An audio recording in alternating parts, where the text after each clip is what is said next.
Hello, my name is Trinity Goedhart. I'm in the 7th grade, and the title of my oration is Freedom is Not Free.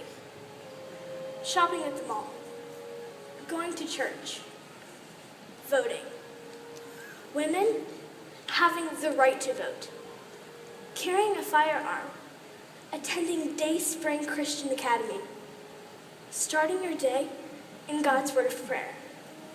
What's the common thread? Someone's son or daughter, father or mother, someone's grandmother or grandfather suffered, and even possibly laid down their life for you. The freedoms that we have in this great country, America, come at a tremendous cost. Freedom is not free. For over 230 years, unsung heroes have been fighting for our freedoms. Over 1,346,000 of them have died. Countless more have been injured or wounded. And the wounds that we can't see are too many to count. Too many people go about their daily lives giving little thought to the price paid for our freedoms.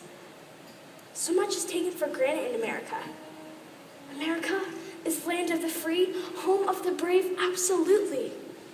This is why I believe Americans must honor and respect our military men and women. The men and women in our armed forces sacrifice so much for us and our freedoms, and their families are left behind to continue on without them. No more tucking in your child at night, calls to mom on Mother's Day, or picking up a last-minute gallon of milk. Their life is really not their own. Many missed the birth of a first child. To these dedicated men and women, they sacrifice their free will while they're enlisted. They're not asked to do things with a please or a thank you. They are ordered and told what to do, when to do it, and they're expected to do so immediately.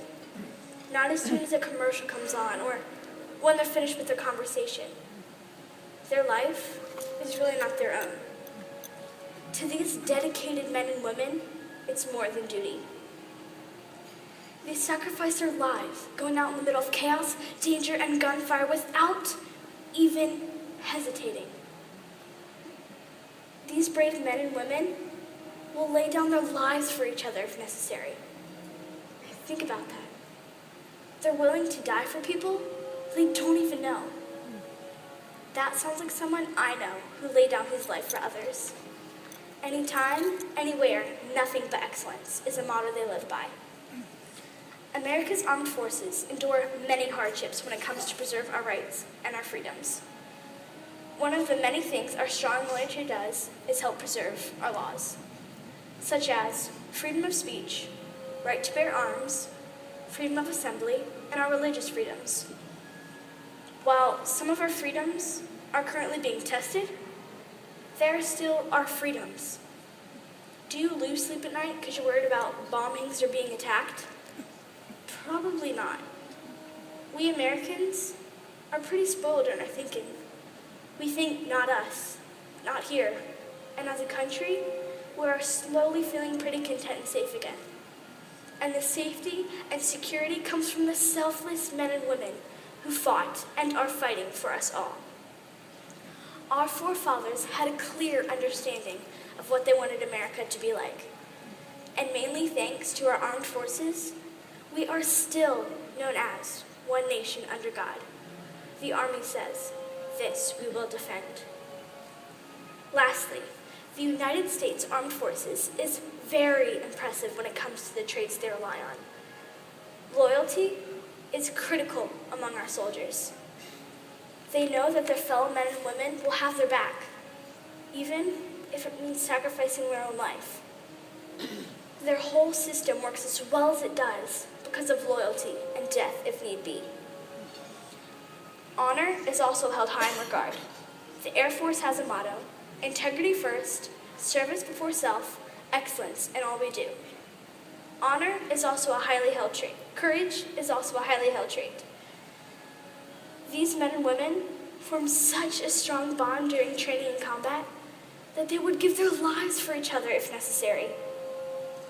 It has been said that courage is an act of doing what has to be done, even if one's life is on the line. Courage is a trait that keeps them going. What an awesome feeling. As Christians, we know what it feels like to be covered and to have someone die for us. It's pretty overwhelming when we stop and think about what it really means. In conclusion, the men and women in our armed forces deserve as much as honor and respect as we can possibly give them. My mom decided years ago that whenever she sees military people, she will immediately go up and hug them and thank them for her freedoms. They are always happy to be acknowledged and thanked.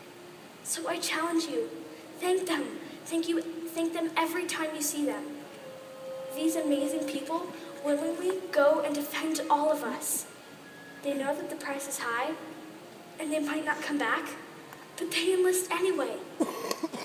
This reminds me of how Jesus knew exactly what he was getting into when he went to the cross.